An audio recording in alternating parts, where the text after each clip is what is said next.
anybody can be delicious if you No. cook them No. just the right.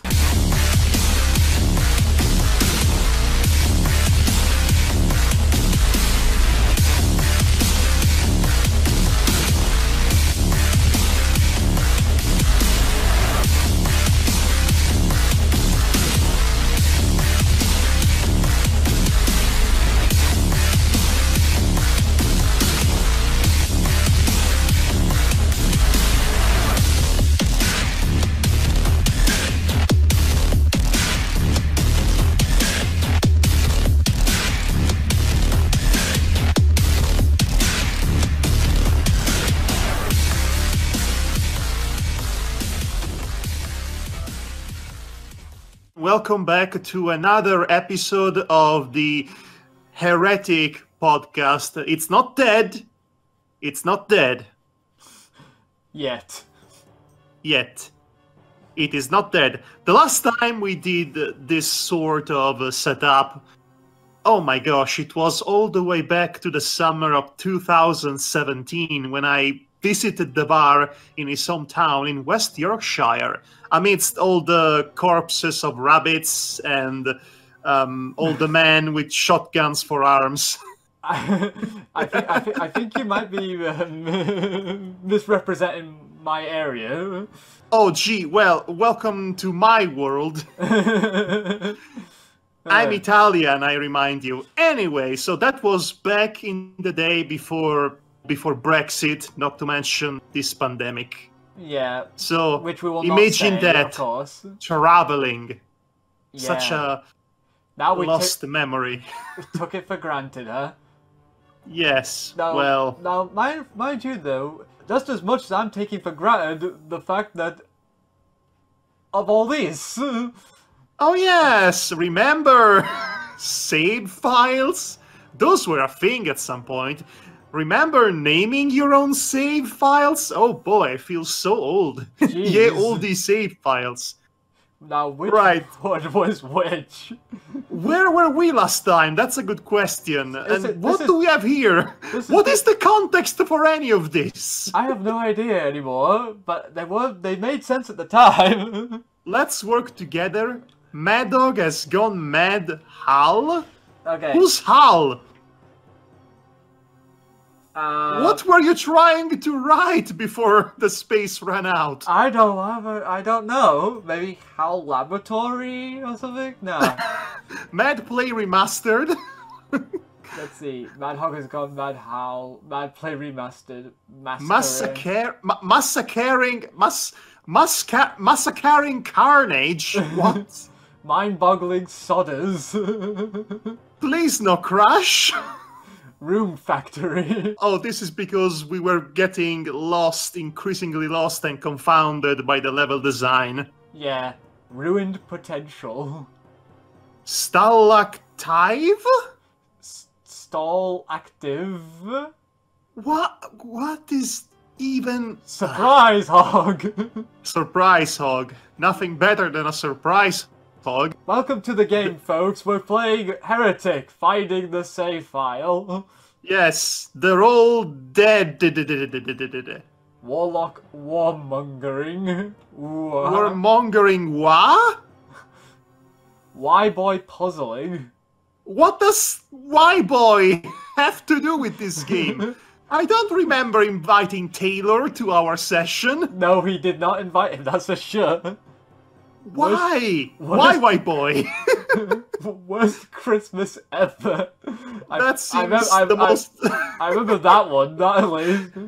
That is the most straightforward of all of our saving files names. I don't know why Portal of Death is here saying different version. Right, so... Okay, let's... let us not! There is more! Yeah, there's all of this! There is more! Doom's a poppin'. Doom's a poppin'. You're going down. Here we go. Trap. Oh no! New place. Again, pretty straightforward. General Chatter Natter. Why? The woo episode. The woo-woo episode? What is it? What was the Woo episode? What did we do to this game? Vague bastards. Vodge. Faulty. The U is in the wrong spot. Faulty towers. That was from the time in which I did not yet get the Faulty Towers references. Unless this was the time you did and we were talking about it on stream. You know what? That's probably the case. See, 1630, 1650. Let's see, how about this one? This was like... I have no idea what time this was. That seems like an early title, this one seems... if I'm being honest. Well, I'm looking at the time. It says 17th of August, 2017. That would be 5/11. And that is literally the day last we played this. Let's see. So that must mean then one of these is the save we're looking for. Well, it would stand to reason to assume that the save file that which we left this game would have a name. Yes. It's probably this one then, because I think I started numbering them actually last session. I think that's the case. And I am glad you did, because otherwise this would be the entire episode. Yeah, like we have Behind the Green Door. Behind the Green Door? What's behind door number 3? Bumper Skulls. I remember those. Cesspool of Consumers. Ah, a commentary about capitalism. Chaos by Damn Plays. Chaos by Damn Plays? Cheeky demonic swords. A lot of these are exquisitely British. Hour. I'm giving up. The sparrow this way comes. The sparrow. What is even? I don't want to know what Danger Winds was. Oh no, doomed to the death. Exlustruction. Why is the L in capital form? No idea. Feed me demon flesh. Fighting boss, I guess. Full Monty he can. Gary the Agile. That was the most earliest save, I think. Gary the Agile, the legend that never dies. Grab potions like bowels. Great Hole Kick? Oh, a Zork reference, isn't it? Yes. Hell has frozen over. Ice fire gas right out. I've seen it! Seen what? I've seen it! I think you were hunting for secrets. Lava help me die. We've all been there. Lesbian bending. I don't even want to know. Let's not get to it, please. Let us not. Let us not, in fact. Yeah, that's the other thing. I think I'll take that safe file's advice. Let us not anymore. Oh. So here we are. Okay, I'm a little lost. Again, it's been a long while since last we played this, and also, this is where the game was really starting to be difficult, if you remember. Yeah, it was. Classic Lord of the Dooms. Or Dragons and Doom guys, if you will. It's Doom reskinned as a fantasy, essentially. Pretty much. I mean, whoa. I've replayed recently the classic Doom, so I think it's about time we give some love to his nerdy cousin from the country. That is to say, this is Heretic, which was not developed by id Software, but it was published by id Software. It might as well be a id game, because they are clearly reusing the Doom engine, and also this is just literally Doom, but with a fantasy gimmick. Pretty much. The weapons, like we said last time, do react the same. I think we said that several last times, in fact. So many last times, I don't even know. Yeah, pretty much. It's just in case anyone new comes along who has not seen this game before. Right. You know what? I'm actually going to raise the brightness up a little bit because I don't know why this game is dark all of a sudden. Okay. Yes, honestly, the default settings of this old school 90s first-person shooters tend to be a bit less than bright. Generally speaking, I had to rework the settings for Doom as well. And by the way, it is objectively an absolute good that they have made the first 3 Doom games available for all major consoles and platforms nowadays. Yeah. In preparation for that celebratory fireworks that was Doom 4, I'll call it Doom 4, and Doom Eternal. Le Doom Eternal, if you will.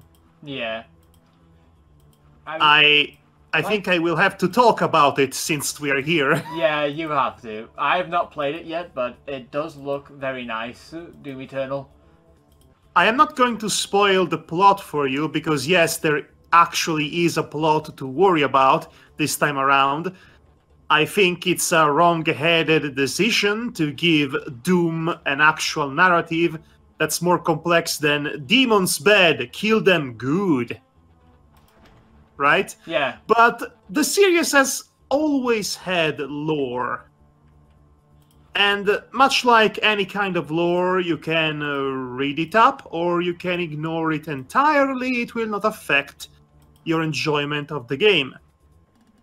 Or at least that's what I would be saying if the plot of Doom Eternal, I don't know why I'm saying Eternal like that, actually relies on a very complex and interesting story that is not told right.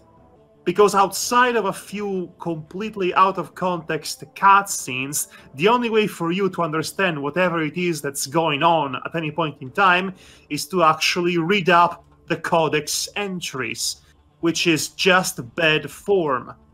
It's one thing if it's lore that doesn't affect your experience whatsoever, but this is something you really need to read in order to understand the actual story that the game is presenting to you, because yes, there is in fact, like I said, a fairly complex story. And you fell into the lava. The floor is lava. The floor is lava. Damn it. I cannot. Let me see now. Where should I go? Where should I go? Damn it, damn it, damn it. You might as well reload. Or you can pull off a miracle, and then you die immediately because you have no health. Oh, that! Yeah, please. The chainsaw gauntlets. Yes, they are basically the equivalent of a chainsaw, except they shoot lightning, which is very cool looking. Yeah, it is very cool. Let me see if I can get to it. Yeah, just so I can just show it off. Can't you use your numeric I could do, yes. keyboard? I should have done that. That's something you can do in these old-fashioned games, if you're playing on the PC. Right, so, like I said, the plot of Doom Eternal is not well told.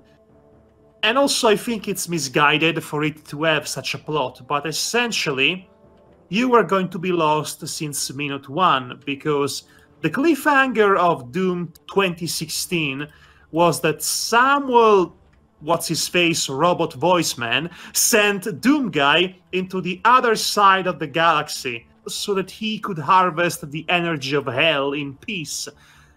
The new game begins with Hell on Earth, because of course, and the Doom Guy has already returned to Earth, traveling via a space castle? And I have no idea what that's about.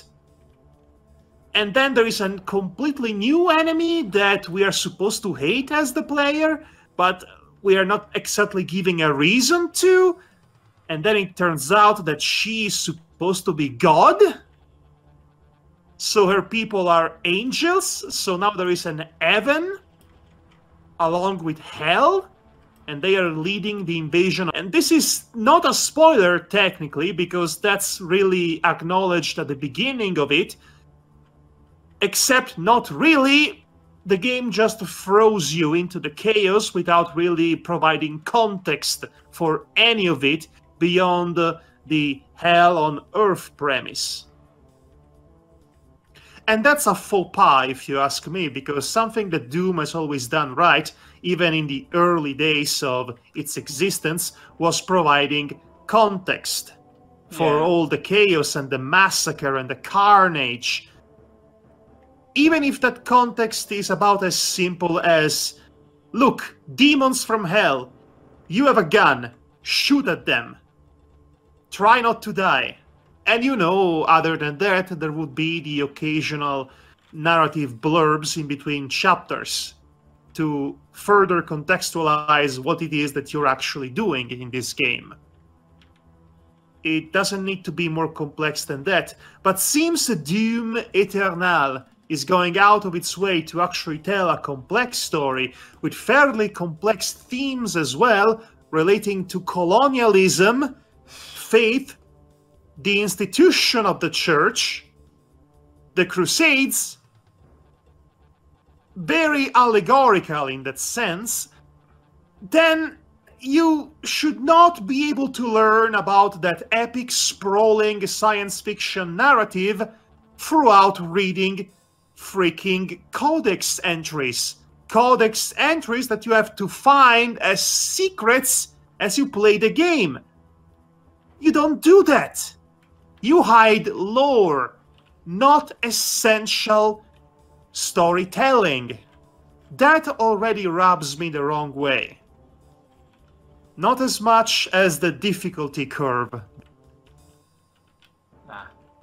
Okay, what was my... Yeah, the difficulty curve I've heard a lot about. A lot of people like it, while others say it's kind of bullshit.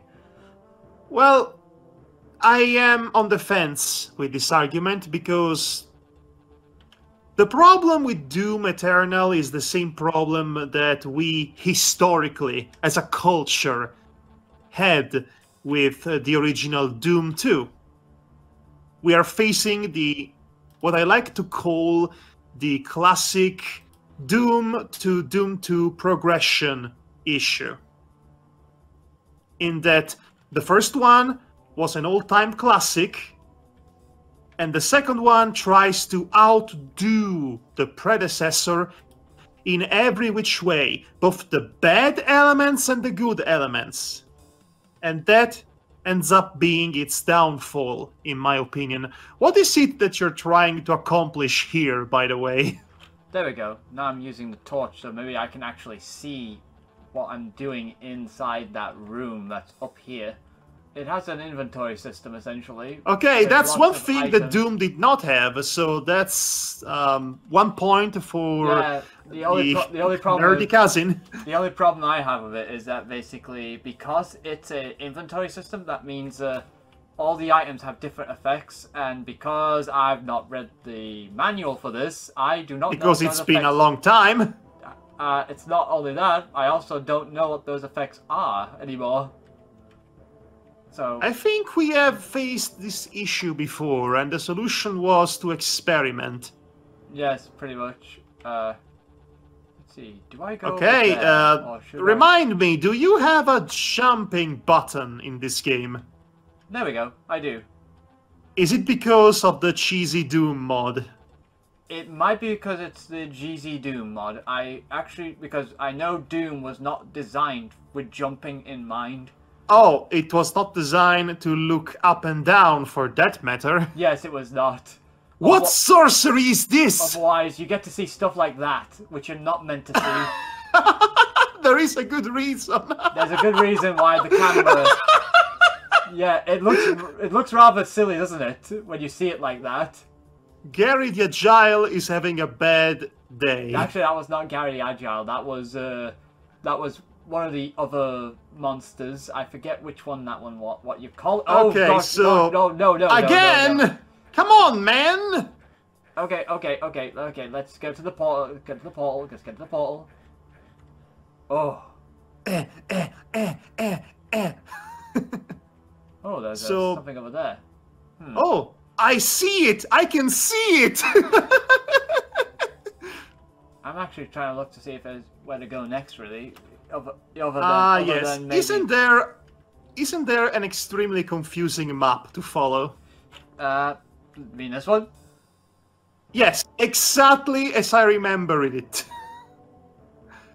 This map, not helpful in the slightest. The map was really helpful back in the day, but these days, you know, if you're used to more modern maps, then yes, you're gonna have a bad time. Listen, I had problems with the map in Doom 2016, for that matter.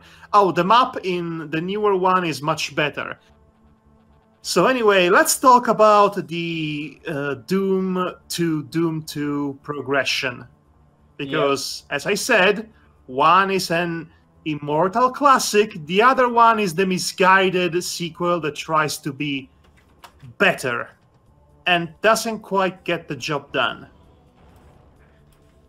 Like I said, it tries to outdo everything that the first game did, but that also included all the bad elements. All the bad elements are quintupled in that sense. So, the original Doom had confusing level design. The levels are even worse in Doom 2. The first one was reasonably lengthy. This one is longer, and it just wears you out because of that. Oh, and don't even think about having a straightforward progression between levels, because some necessary keys meant to advance in the story are actually hidden away as unfair secrets. Also, there is the difficulty. It gets real hard in Doom 2, and also, oh my gosh, Devar. What? Do you know what does this look like? Looks like he's trying to take a stick out of his mouth. It looks like he's pleasuring his stick. Of course it looks like that to you. Let's see. Don't even try to be the better person here. Come on. It's plain for all to see. I wasn't trying anything other than just being me. Look at me. I'm Devar. I'm the embodiment of innocence. Ooh. Do you really have to be like that about the whole thing? Look at me, Devar. I'm pointing out the flaws to my friends in order to feel superior. I thought that was you. Look at me, Devar, proving my point. Exactly. Okay. What's the point of that? I wonder. It doesn't seem like there's any reason for that. For what? You would have to be more specific, because if you're talking about the entire level, then I cannot answer your query. Oh no! Yeah, that's... There's always enemies in the dark. Not in here, apparently. Let's see. Why? Okay, so... What? Just wondered if there's anything in here, but it looks like there's nothing in here now. Uh-huh. Okay, so let's just leave. So, Doom 2, right? It's bad. It starts up as better, as in it gives you the illusion that it's better than the original, because the weapons look slightly better, the combat is a little more involved, and it requires more strategy, but it's also a lot more cheap. You know how enemies tend to appear from behind blocks and just attack you by surprise? Yes, I know. That's annoying, right? In Doom 2, it's 3 times worse. And it gets more unfair and more cluttered with those sorts of enemies, and you cannot even control where the battle is going. In fact, more often than not, I find myself being teleported into rooms full of enemies that attack me on sight, and I am absolutely incapable of avoiding those shots. And finally, you have the final boss, which is the icon of sin, or as I like to call it, the worst design boss in video game history. Lost in Purga. What? It's purgatory and a burger, okay? And then you wonder how we cannot recognize our own save files. Right, so to go back to the whole argument, Doom Eternal suffers from Doom 2 syndrome. There, I said it. Yeah, so basically it takes what makes the game really good, but then also extenuates certain aspects that, you don't agree with, essentially. Essentially, yes, it's that. Right off the bat, it demands a complete mastery of its fine-tuned, technical, tight gameplay loop. And make no mistake, it's a really, really good gameplay loop in concept. And it tries to make it much more involved, much more hard, and much more varied than it already was in Doom 2016. Apparently, there is such a thing as too much of a good thing, because it's really, really hard right off the bat. Especially since you are low level at first and you are yet to unlock the power-ups that will make your life easier. But essentially, once you get past the first hurdle and you truly learn to play the way the game wants you to play, and oh boy, you will be thankful you have the ability to dash this time around. It can get real unfair, especially when totems are involved. You can eventually get used to the way the game plays and just do well for yourself, and you can legitimately start to have fun. That is until the Marauder shows up. Yep. I'm pretty sure you've heard this several times before, but the Marauder is... Honestly, I'm not even going to say it's incredibly hard. It's just a kind of enemy that does not belong in Doom. It feels more like a Dark Souls enemy, in which you have to fight it in a very, very specific way, and no other way is allowed. That goes against everything that the game has actually taught you. Because, yes, you can exploit weaknesses of your enemies in order to have an easier life. Or you could use any of the other variations to the formula. You could freeze them and then hit them. You could explode them with grenades. You could use the BFG. Or you could just shoot them to death. You can do all of that. You can deal with enemies in Doom in more than one way, and you can play to your strength and do whatever you want to do. But the Marauder is a special snowflake, apparently. If you don't fight him in a very specific way and no other way whatsoever, it's impossible to kill. Oh, what? You want to use the BFG on him? Ah, tough luck. He pulls up a shield that literally can resist the BFG and every weapon in the game. Oh, what's that? Oh, you want to freeze him? Sorry, he cannot be frozen. Oh, you want to use a one-hit kill super weapon that you just obtained and you want to experiment it? The only way for you to actually beat this guy is to fight him at mid-range. Not close range, not long range, a perfect mid-range. And wait for him to attack you. And then you use your super shotgun and try to get a hit on. The problem, well, one of the problems with that, let's see, is really fast. So fighting him, facing him takes all of your concentration. And also there are many other enemies happening at the same time, so you cannot concentrate on them. Already your mind is going all over the place because you have several points of focus that you have to keep in mind, because you're constantly 1 second away from dying in this game at all times. So when you add the Marauder into this equation, it's just too much. And it goes against also what the game has taught you. Yeah, what the game has implicitly taught you. You can do with the weaponry and the gameplay and the dashing and the jumping and the strategizing. None of that works against the Marauder. I can pretty much deal with any kind of enemy in this game, even the incredibly cheap and unfair Archvile, which is spawning empowered enemies at all times. But the Marauder is just the one element that truly colored my perception of this game towards a more negative light. I find myself in the position in which I am not having fun anymore, and that's really the kicker. That's the fundamental Doom and Doom 2 comparison that I am trying to make. Doom 2016 was challenging, but fun. It was fair.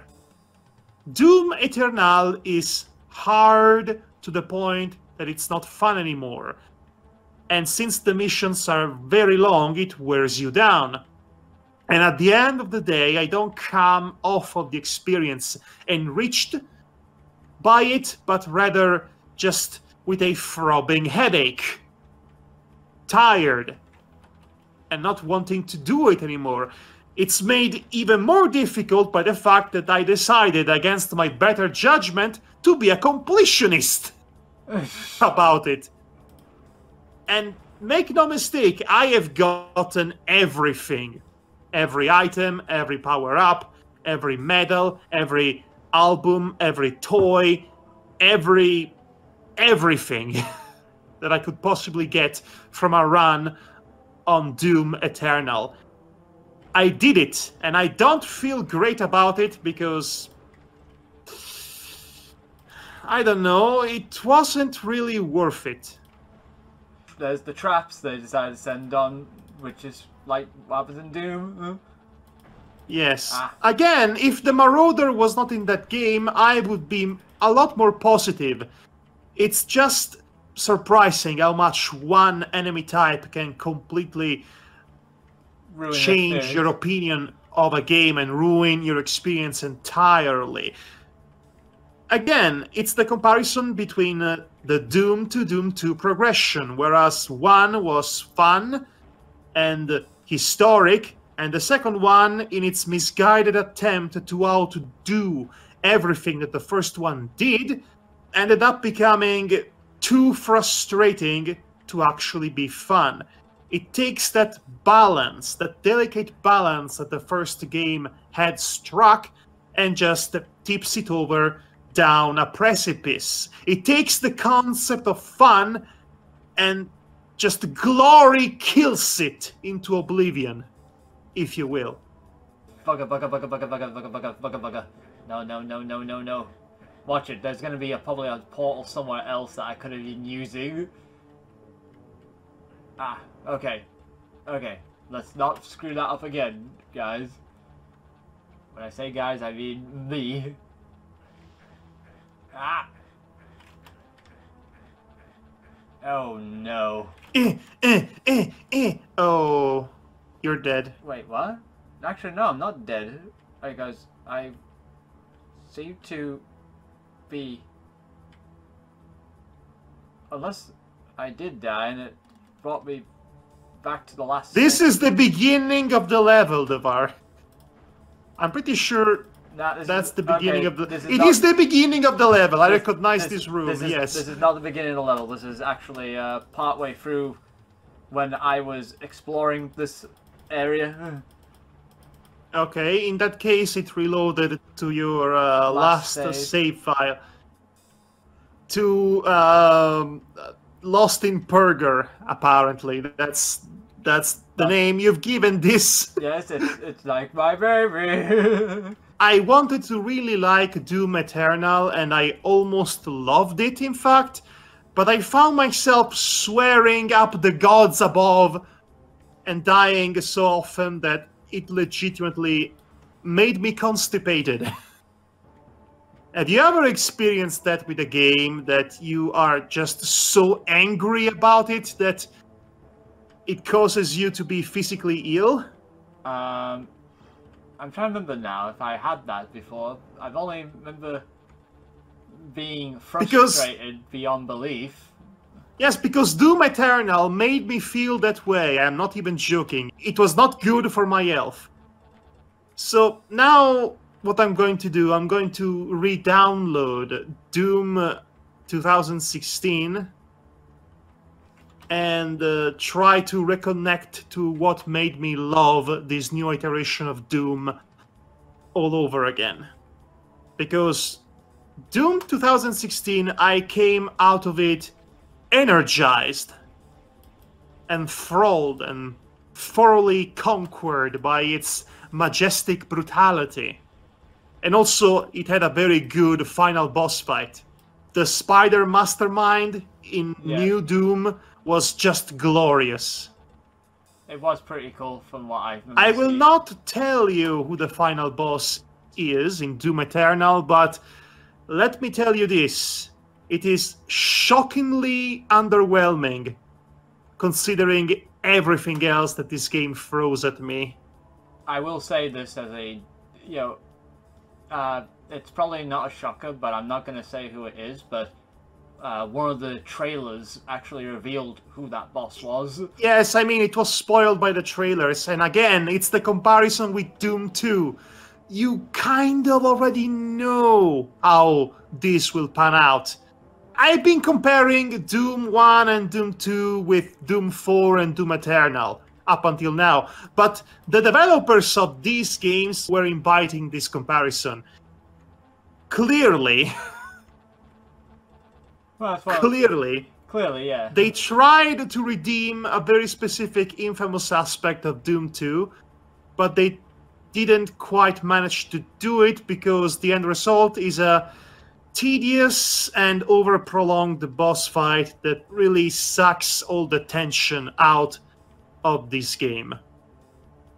The final horde of demons before the final boss is the peak of difficulty and intensity in Doom Eternal. The boss fight after that is just... how do I put it? A nap. A relaxing nap.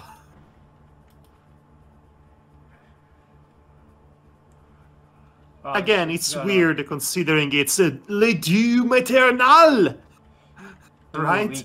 Doom Eternal. Oh wow, where did he come from? He was above me somehow. Okay, so I'm being mostly negative about the newest title in the Legendary id Software saga, so I'm going to say some positives. Yeah. Small details that made my quality of life relatively pleasant. You can teleport. Once you reach the end of the mission, right before you end the mission, you can teleport in any other location, major location of said level, in order to look for secrets you might have missed. It's easier to look for secrets overall. Like I said, I have gotten them all, including the Commander Keen references. Ah, the Commander Keen references. Yes, the dope fish and all that. Yep, the good old dope fish. I have no idea what any of that is, but apparently some people do, so good for them. It's an enemy from the Commander Keen games. I know Commander Keen is a game, but I know nothing about Commander Keen. That's what I'm saying. Yeah, well, it was a side-scrolling platformer, essentially. Well, not a side-scrolling one, it was just a platformer that basically had simplified but large levels that you could explore, and you could grab items and shoot enemies and all that with a laser gun sort of thing. But you're playing as a kid who is the most smartest kid in the universe apparently, because he was able to make a spaceship out of rubbish, essentially. Oh, that's nice. And let me guess, it's one of those Commodore 64 platformers. Think DOS. We're talking DOS. We're talking DOS platformer here. Okay, let's pick a name. Hell's Angels Devil? No. Dope Angels? Dopamine. Dope angles, friends. Dop angle. What? How? How do you come up with these names? I don't know. I just thought about it. Could you please not die? I'm trying. Do it for me. Do it for the kids. If I could, I would. Okay, that's. If I would, I could, I would, I would, could. Because the woodchucks won't let me. Okay, the best part of Doom Eternal has to be the soundtrack. Yes. The soundtrack by Mick Gordon. It was great in Doom 2016. It's downright world-ending in Doom Eternal, which is appropriate. It's this hard-hitting metal with techno elements to it, and it hits about as hard as the gameplay does. It's as good as it needs to be. And I like the fact that I can collect soundtracks from previous games. Yeah, that is pretty There cool. are some real good albums to be found in the game, such as, of course, a Doom Skate from the first level of Doom, which is only the most, or one of the most recognizable themes in gaming history. There's also the very obvious remix, that's the main theme from Quake. Ah, Quake. And yet they have a couple of tunes from Quake 2. Yes, they also have Quake 3 for that.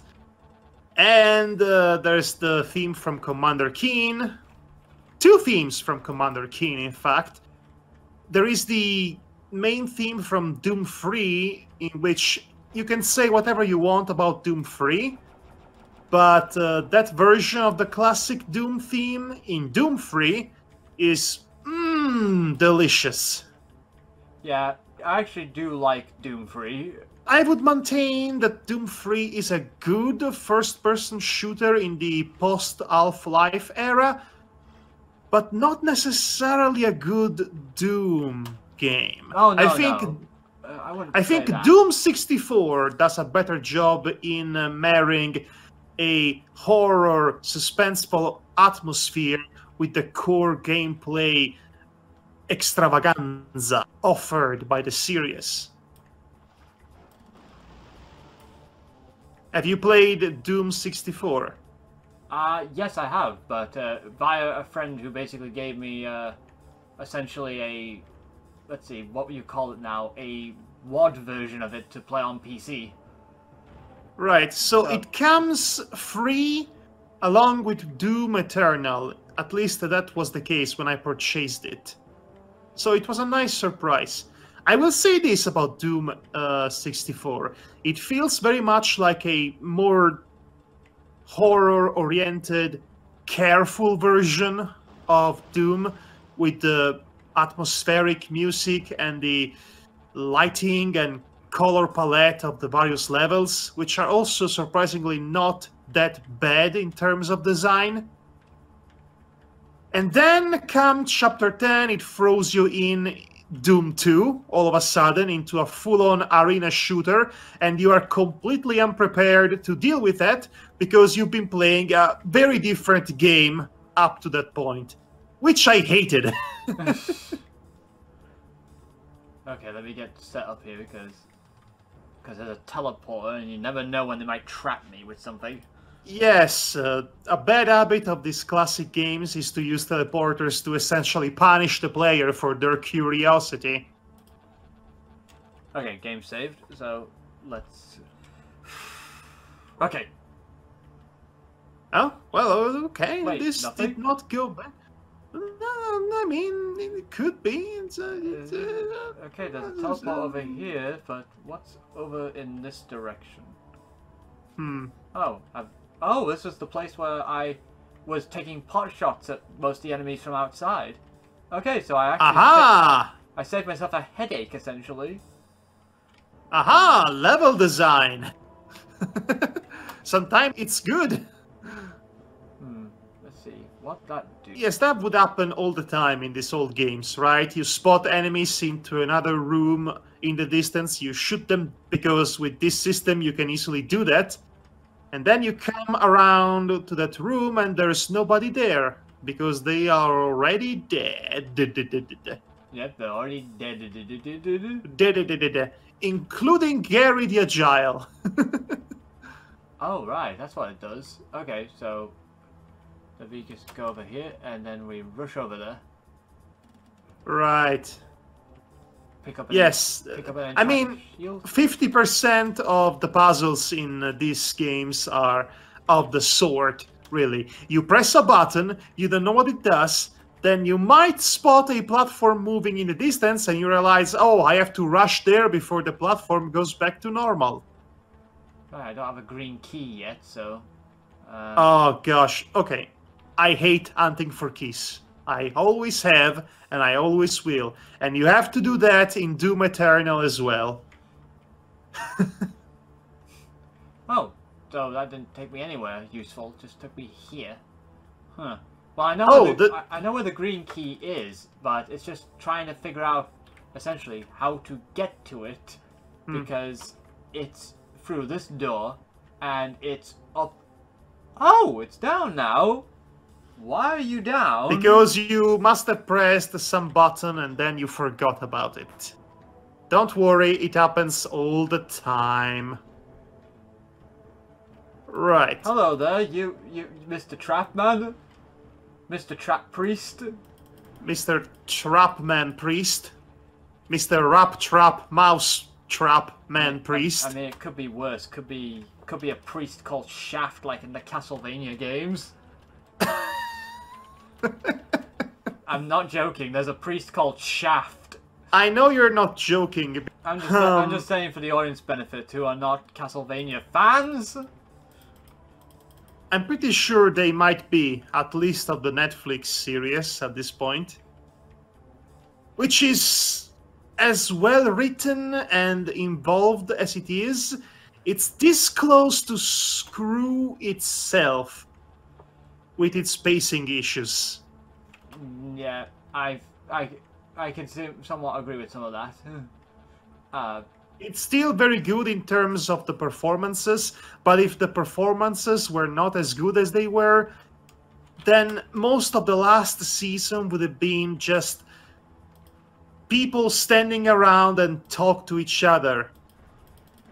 And since it's animated, then it's an excuse to save budget. So it's going to look even more boring than if it were just live action. Oh goody, I like this room. This room doesn't look foreboding or anything like the sort. Flickering lights in the darkness? What are you talking about? This is clearly your bedroom. Take a nap. Nothing bad will happen. And there's a key over there too, which makes it worse. Yes, you sort of expect just random enemies popping out of previously unseen wall doors as soon as you pick up the key item that you need in order to progress, etc. You know, this... Let's run. Run away! Run away! There they are. Well, actually, that wasn't too bad. Just flying demons, that's it. I think are they the equivalent of imps? Yeah, I believe, because they're like the first enemy of the game, essentially. Oh, so then they would be the equivalent of the possessed soldiers. Basically, the most simple enemies to fight. The very simple enemies that would be fighting, except these fly. Well, it doesn't really matter because you just need to aim towards their general direction and you will hit them anyway because it's an old game. Yep, and old games are like... Okay. All games are like that. Confusing level designs, keys to gather, a main character that runs like a madman possessed, and also you don't look up and down or jump. Yeah. Well, you can hear, but you're using a mod in order to do that. Yeah, but I'm trying to make sure I don't, you know, actually use it as much as I can, just because, you know, that would be kind of going against form. Oh, Who cares? I have been using the look feature. Okay, so We have the blue key now. We have the blue key. You know what? I'll just sit in this throne. Might as well just, waste time. You know what? Let's get... Devar, tell me. Yeah? What is good in life? You don't remember the rest of it. It's okay. I do. I do. I'm just trying to think if I really want to make that reference to Arnold Schwarzenegger. And you have to do it with his voice too. Let's get going, I think. Come on, do it. Do it, you coward. Either you do it, or to hell with you! The lamentation of the women. That is not how Arnold Schwarzenegger sounds! I know it's not. I know it's not how it sounds, but you expect me who is not Austrian, to sound Austrian all of a sudden? Well, look at me, at least I am trying! Well, I like to try as well sometimes. I'm trying. Never made the sound in my life. Why do people make that sound? It doesn't make no sense. I guess it helps you get into character. And it's terrible. Okay, I'll stop. Aren't we all? These are Gary the Agile. Nah, Gary the Agile's the mummies, remember? These are the guys with blades for their tails. Also, Gary the Agile was not even his real name. It was Gary the Agiler for some reason.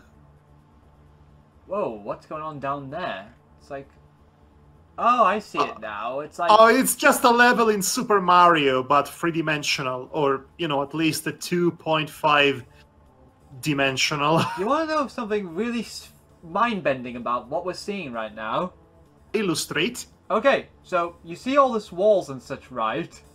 Yes. We are actually looking at this from a top-down perspective, like Legend of Zelda style. Yes. Because real 3D technology was very much at its infancy in video games. In fact, all of this, including and especially Wolfenstein 3D, yep, which was not 3D at all, mind you, it's meant to provide the illusion of a third-dimensional level, where in reality all the assets are two-dimensional, and it is employing a perspective trick in order to get the effect across. I don't have to jump out of this place, like out the window. So in other words, you are basically falling the entire time. It's kind of weird to say, like, oh my god, it's these guys. Oh no! For a second I thought, oh, it's the tornado, transporting tornado from Castlevania 2, Simon's Quest.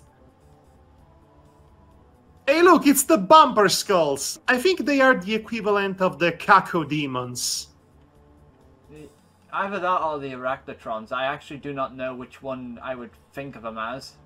Considering they are floating in midair and they are round, they might be cacodemons. And let me tell you, the cacodemons, design-wise, look fantastic in the newest Doom titles. The cacodemon has always been one of my favorites from the Doom franchise. It's a beholder that you're just mowing down with your Gatling machine gun, because you can do that. Screw turn-based combat. What's that malarkey? I'm just going to shoot until they die. So you kill beholders like you kill flies in Doom. Okay. That's neat. Okay, they're dead now, these bumper skulls. The cacodemon. Everybody's favorite floating testicle. Everyone's favorite floating testicle with an anus. For some reason. It's a demon from hell. You would be surprised how many demons from hell in classic depictions are very much portrayed in a sort of grotesque, scatological manner. You must have heard about Baphomet, right? Yes. The guy that sits on a toilet. That's him, all right. That's always been him. It's not just Persona that does that.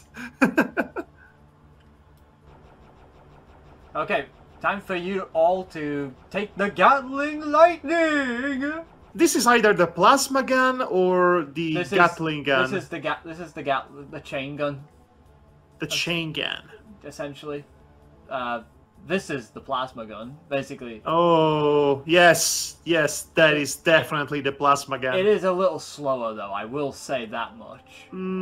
It's not as fast, and it doesn't sound as satisfying as the plasma gun. I actually do not know what this is supposed to be because, whoa, that's the rocket launcher, obviously. Actually, the rocket launcher is this. Oh. Which makes a fireball with an eagle. This is just bouncing balls for some reason. I think that might be an original weapon. There is nothing like that in Doom. Yeah, there's nothing like it in Doom, but there have been other id games. Well, other games that use the id's engine. So I'm trying to basically think if there's anything like that. Definitely not in Quake, that's for sure. You know, I have never played Quake. I've only played Quake once. I would like to play Quake. Unlike Doom, Quake is the game in which John Romero had the most freedom. It is the game he directed, after all. So I would be curious to see how that pans out. And really, why not release Quake or all the Quake games for modern consoles? They did the same for Doom. In fact, why not to do that for all the classic 90s first-person shooters? Heretic? Or its many sequels and spin-offs, such as Hex or Hexen, or Exonomicon, or Hexagonal? Oh god, I remember Hexen 2, seeing a review of that. Because, basically... Painkiller, Serious Sam, any of the Serious Sam games. Oh, Serious Sam was re-released quite a few times, and even had HD remasters, essentially. Yes, well, it didn't play well for PlayStation 2 when I tried it. They should take these games and just release them for modern consoles. And I say this because I know now for a fact that Doom plays sublimely with my PlayStation 4 controller. Okay, I think we're done with this level. There we go. Oh, thank the gods above and down below. Wow, I found one secret apparently out of 4. Wow. Ramparts of Perdition. Okay, let's go to the next one, I guess. So Shattered yes, Bridge. I would love to play classic games such as Quake or Hex or Serious Sam for the latest platforms. Yeah. I'll say this, Serious Sam was my jam. Really now? Absolutely. I played that before I played Doom or any of the other classics. It was the last hurrah of the 90s first-person shooter of the Doom era. Yeah. And it went out with a huge bang. It was a ridiculous game in the best possible ways. So you have a main character that's pretty much Duke Nukem minus the sexist, poorly aged jokes. And you're traveling through time to fighting aliens throughout various periods of history. It is a great soundtrack. All the enemies are not very intelligent. They tend to run towards you. Look but at all the Agiles. Yes, the game makes up with that limitation by throwing you hordes and loads of enemies all at once, and you just mow them down with ridiculous weapons, and it's basically death. And to this day, Serious Sam the First Encounter as the best giant boss fight in the history of the genre. Yet to be topped. I must admit, I've not played that far in the Serious Sam games that, you know, that... Okay, in fairness, the levels are pretty repetitive and they are also very long, so you might lose interest after a while.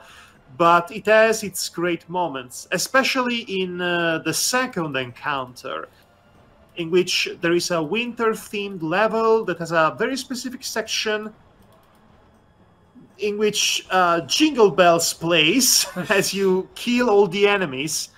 A metal version of Jingle Bells, and it's one of my greatest memories. I think I played that level. I think I remember yes, that was in second encounter. Yeah. Because... Oh, and there is the Grand Cathedral has one of the best. Oh, these guys are revenants. I didn't realize. Pieces of music that I have ever heard, and it's this epic orchestral piece that builds to a crescendo, and it plays every time you're attacked by enemies. And of course, who can ever forget the exploding man? It's absolutely, I love it. They just run towards you, they yell, and they explode on contact. It's absolutely ridiculous, that game sometimes, Serious Sam, but that's why I love it. Yeah, Serious Sam, like I said, it's the last hurrah of the classic FPS formula, and it's very much self-aware. The silliness is played up tenfold, and it very much embodies the legacy of Doom and every other game that came in between that, such as Blood or Shadow Warrior, I want to say. Even Heretic. Even Duke Nukem, if you will. I always thought out of all the build engine games, other than Duke Nukem, Blood was my personal favourite. I have never played Blood. I am on a classic FPS kick. Maybe it's because the genre is good again after a long period of just mediocrity and Call of Duties that really saturated the industry in the worst possible way. That said, it is paradoxical because I don't want to play with a mouse and a keyboard ever again. Because I am too used with the controller, and like I said, Doom feels perfect with my PS4 controller.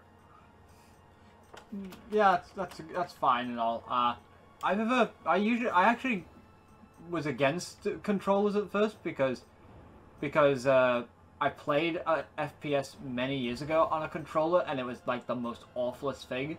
They were pretty bad at some point, but as of last generation, they have figured out how to make them work. Yeah, it's because I actually started being more agreeable to controllers in FPS games when I was playing Borderlands with Demonox. Yes, I enjoyed Borderlands in that sense. But honestly, me and my friend, even though we played a lot of Borderlands 1 and 2, in which you famously got lost. Yeah, in Borderlands 2, yes. Yes. But we tried the pre-sequel sort of thing, and while it was fun for a while, sort of thing, we found that we kind of got bored of it very quickly and didn't get very far. The problem with Borderlands is the same problem that most prominent franchises have in the AAA industry, in which they run out of steam as of the second iteration, and then they just keep on splurging out without the same level of creativity and a more sterile version of themselves. And it's just more of the same, but worse because it's more tired at that point. Yeah. It's just that, let me get rid of this guy. I mean, Doom Eternal is insanely stressful, but I will still take that over a lazy sequel. Yeah. Because this game tried its damnedest to be better than the first one, and the first one was already close to perfection as a game of that ilk can get. I will take that over not even trying. Yeah, because, like I said, Borderlands the pre-sequel, the only thing it added, essentially, because you are on a moon, that meant the gravity was low in most places, and that meant you could have creative ways of jumping mechanics. It's actually much worse than you think in that regard, and not in the way you think it is, because it works, and when you are doing, like, long jumps across the battlefield and you're shooting from afar, then it's, like, very satisfying in feeling, but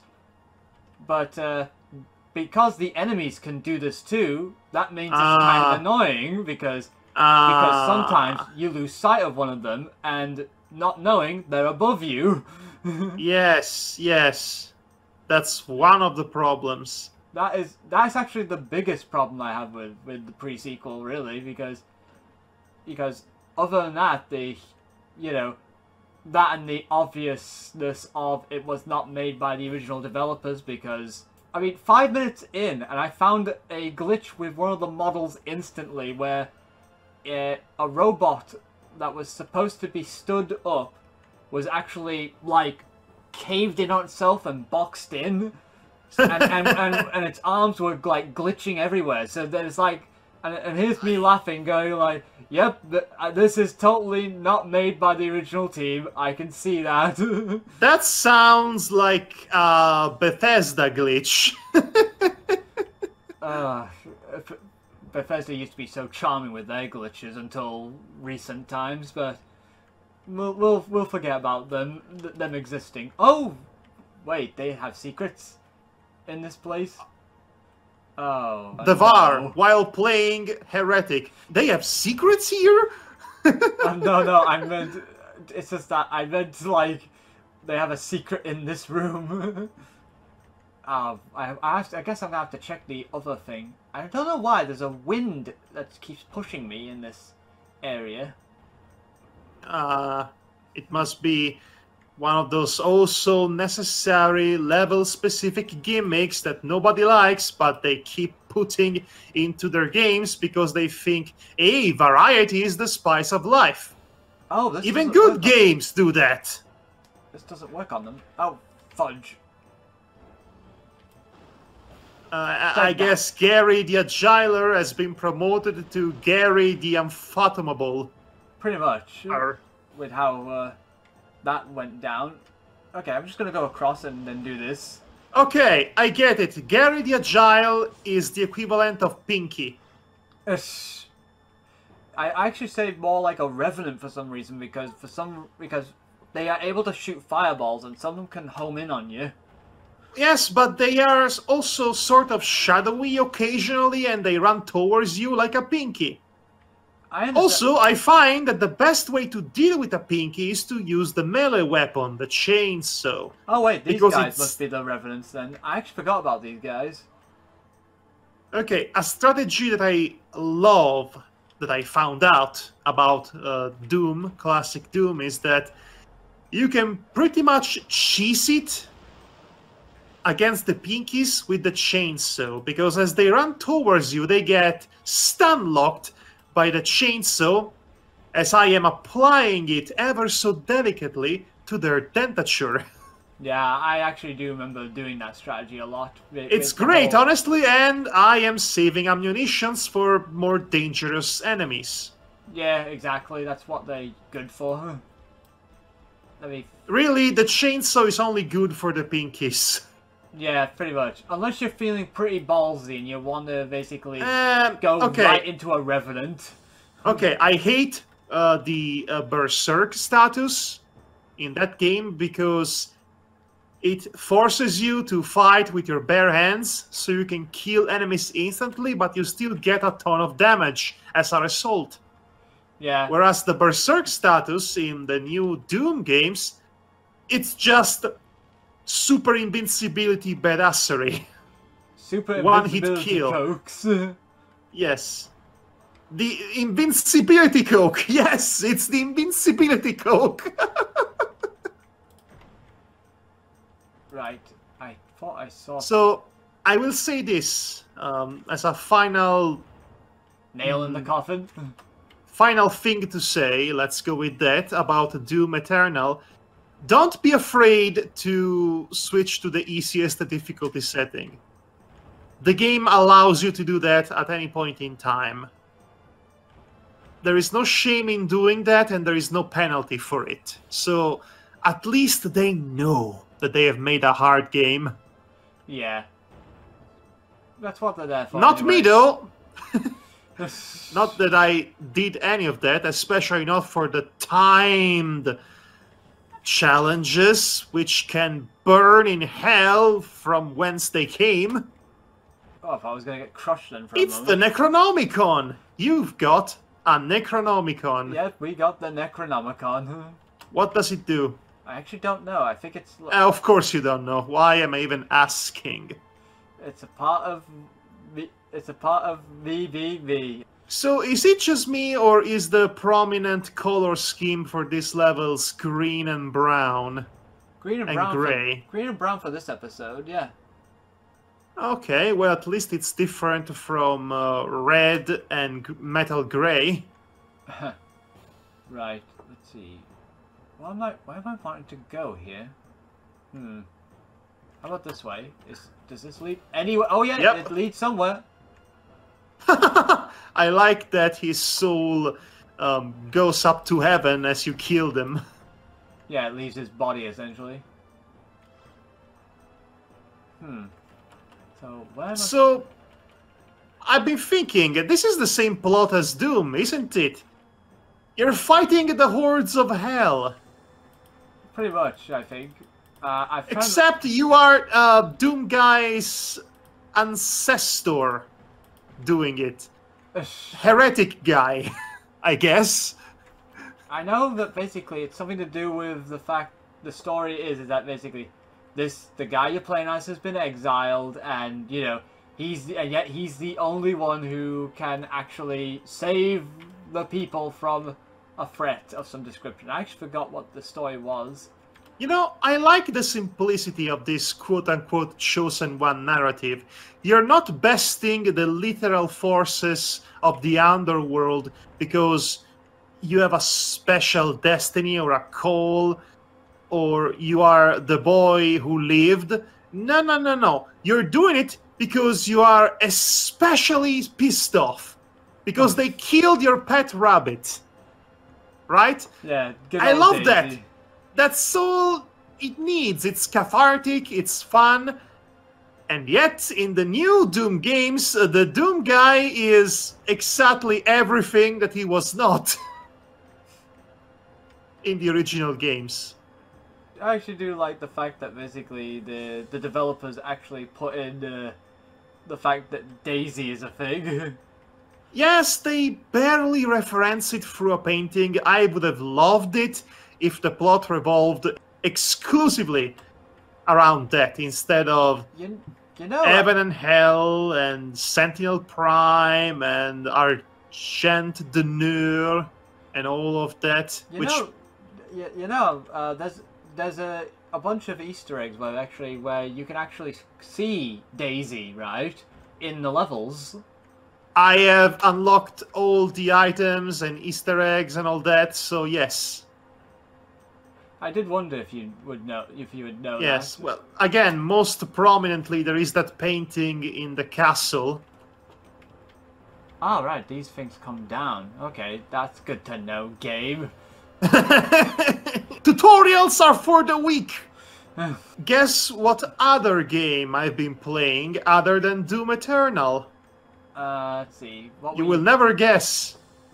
Marjorie's shopping spree. What in the world are you even talking about? You told me I would never guess, and so I made a random guess that doesn't exist. I was being sarcastic. So was I. You guys invented sarcasm. Come on, give me a break. I mean, I was being sarcastic in my own way, so... I've been playing Animal Crossing New Horizons because of course I am. Of course you have. Of course I've been playing Animal Crossing right after playing Doom Eternal, because for the simple reason that these two games came out on the same day, everybody said, oh, Doom Guy and Isabel from Animal Crossing are totally best buds and they kill demons in their spare time, and meme, which was wholesome for about 5 minutes and it became real annoying after a while. I love it. But that's just me. I love it myself. That's because you've not seen it constantly on your dash, on your Twitters, on your history. Oh, I have done, and to be honest, I'm always so, like, happy to see one, just because it's really great. This might shock and surprise you, but Animal Crossing does not have anything to do with Doom. Oh, no, Shocking, no. I know, right? I know it doesn't have anything to do with Doom, but you know what? I think it's pretty great, because, you know, you have these two games that are totally different from one another. The antithesis, the complete antithesis, in thesis, in concept, in everything. Yeah, and yet it still puts them together because, you know, video games and gamers are like no, a universal thing, right? Because we are nerds and we love crazy juxtapositions and contrasts. Well, exactly. You know, for the same reason we like Kingdom Hearts. Well, exactly, but like I said, I think it's pretty great for that reason that, like, hey, there's these two games that don't have anything in common, but we put them together anyway, and yet people come together for this sort of thing. I mean, the most wholesome thing I've seen from this meme is that someone from the Doom community and someone from the Animal Crossing community went to each other's communities and said to each other, like, hey, we're in support of your games and we hope that you have a great sale going on with that. And that was, like, really nice, I thought, to see. I think now. So anyway, I've been playing Animal Crossing New Horizons. Do you want to hear about it? I think you're gonna tell me about it anyway, so yeah, sure. Okay, in fairness, I think I should let you actually broach a topic of discussion and go from there. Otherwise, it will be just me, myself, and I, and occasionally you, the podcast. Well, yeah, I know. I try to avoid, but you know how I am with my own topics. Yeah, you know how I am with the fact that I get distracted by a game and... I mean, yes, you're the one at the helm of this travesty, so... Oh, boy. Not to mention, I really don't have much to add, usually, other than, you know, information or anything of interest that I think would be interesting. Okay, let's talk about politics. Screw you. No. Politics are in everything. Art is politics because art is not made in a vacuum. Art is made by people who live in a society. So art reflects what these people think and what their backgrounds are, and it's inherently political because of that. Why am I here? Because this does not open. Why am I here? That's the question. I'm pretty much asking this question because they give this... They made a pathway to here, and yet it does nothing. Unless there's a button I need to press somewhere, and I've never seen it before in all my life. Level design!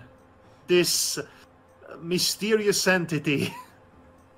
We all know what developers had to do back in the day to properly construct a level design. Where you come from?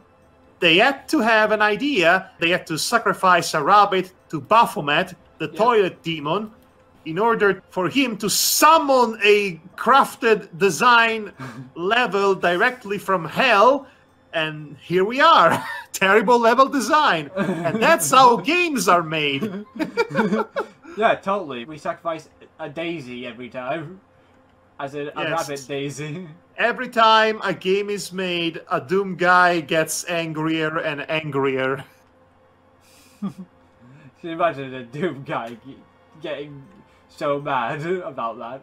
I think it's cute and also very wholesome that Doom Guy really cares about animals enough that it pisses him off and kills hordes and hordes of demons as an answer to that is basically John Wick. This opened up now for some reason. I don't know why it opened up, but it opened up. And now I can get through here. And die. So, do you have any frustration or venting to do that you would like to lay on me in regards to a certain TTRPG campaign you've been running as of late? You mean with the wrestling campaign? No, I mean the other one. Of course I'm talking about the wrestling campaign. What do you think I'm talking about? The Playboy Mansion campaign. Let me just see if I can find a secret first. As soon as you're done humping all the walls. Yes, humping all the walls. I hate that. Why am I here? Oh, wait, there's a button here now. And all of a sudden, they want to kill me.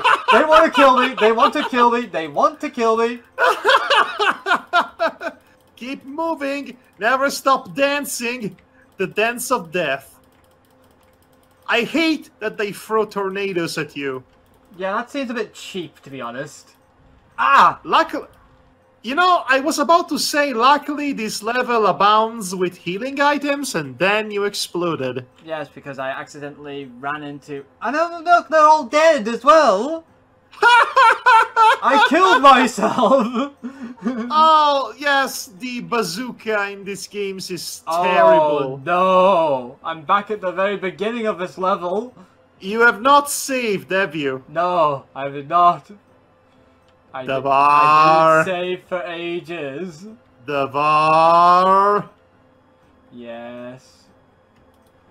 Okay, let's do this. I'm just sounding disappointed. Yes, I know. Just for the sake to be disappointed in me. Right. So, Animal Crossing. Yeah, you're not bringing any new topics, so I might as well address that. Well, yeah. I'm going to basically say that the wrestling campaign that I've been doing has been interesting, to say the least, for, you know... I'll say!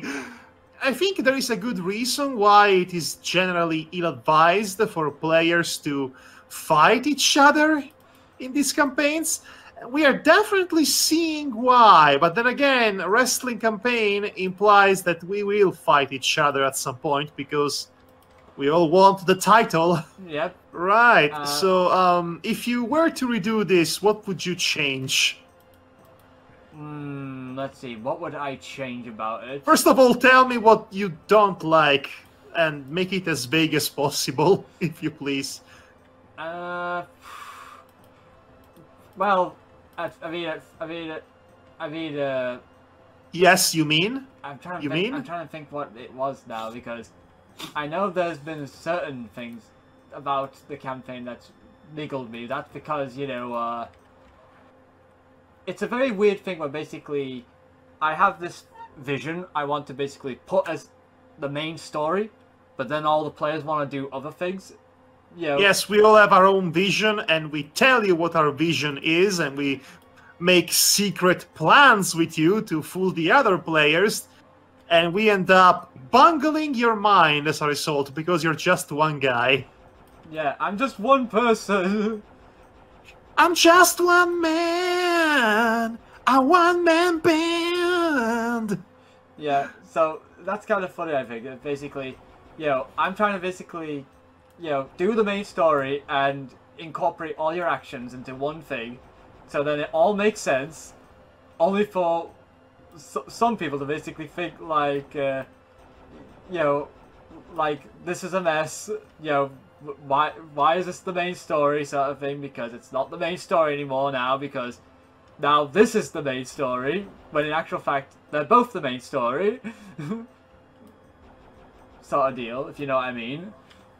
I have this main story that I want to do, sort of thing, and, you know, all the players decide they want to do other things to basically incorporate into the main story, only then it then turns out that the main story I had planned isn't the main story anymore to the players, but it is the main story to me. sort of thing, because it makes the most sense for it to be, you know, a part of the story. Okay. You know, so you're facing the classic DM dilemma in which you have something specific planned, but your very specific plan does not take into account what the wish of the players is. And in your defense, the players are about as unruly as they can get. So I would say that the fault lies in both parties. But as a DM, it is imperative that you know flexibility, because whatever you may have planned might change on a whim, or something important might happen. And so the main story you want to tell, you might want to have the option ready since the start that story might not be the one that gets told. What I'm trying to say is that don't have an entire narrative ready from the start with a beginning, a middle, and an end. Just worry with crafting a beginning, and everything else will come organically. Yeah, I know that. Besides, I actually... Because you really wanted to push this main bad guy, that you wanted him to be the main bad guy, but all of us players were already on the level in which, no, I'm not convinced by this. I want to be the bad guy here. Well, that's what you said. That's what I said, yes. I thought it was a great idea at the time. And I still think it could have been a great idea, but the execution was lackluster. You know, much like the Stone Cold Steve Austin heel turn. It only brought misery. Yeah. But I am too far gone into that direction to change it. Or am I? Yeah. I just think it's quite amusing that basically, you know, I had Void Nova planned, and... you know, but because I've decided, you know, the players were the most important thing to be flexible around, I ended up having to sacrifice, essentially, on several sessions, I had to sacrifice what was the focus of the session story, sort of thing, to basically go like, okay, Void Nova can wait in the background for a bit, do something else, sort of thing, you know, so that means the audience's focus and the player's focus is not on the bad guy anymore. If you know There's also another problem with your main antagonist. You have introduced him since the beginning. Usually, you hold off in introducing the main antagonist as a viable threat for the players after a while, because he's going to be measurably stronger than them. But from the start, you have this guy available for us to mess against. We are just not yet into the mentality that he might be too strong for us to fight, because we think of him as, oh, it's the first boss. Yeah, I know what you mean. Because like I said to you originally, he was intended to be that role, but then the campaign took, changed directions and story. And yet you are still actually going forward with the role you had planned for him, and also all of the other NPCs, to be in that final question mark, in the final showdown, just as you wanted them to be. Yeah, just because I was being flexible, essentially, in that regard. But if you think about it, many, if not most of the NPCs you have included in that final confrontation have barely made an appearance or a dent into the narrative that's been told so far. Yeah. So I guess in universe it would make sense for them to be there if you count their accomplishments, but that was not part of the story at all. No, it was not, because essentially what happened was the player's focus was on other matters, essentially. So then... I mean, Void Nova is one thing. He's always been there one way or the other. Victoria also had a huge part, and I definitely love the underdog story of Kevin, our favorite NPCs. But then you have characters such as Luke Lariat or Sir Draxanos,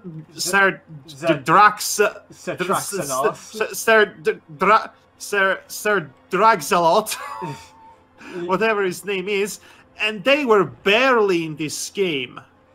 at all. Yeah, pretty much.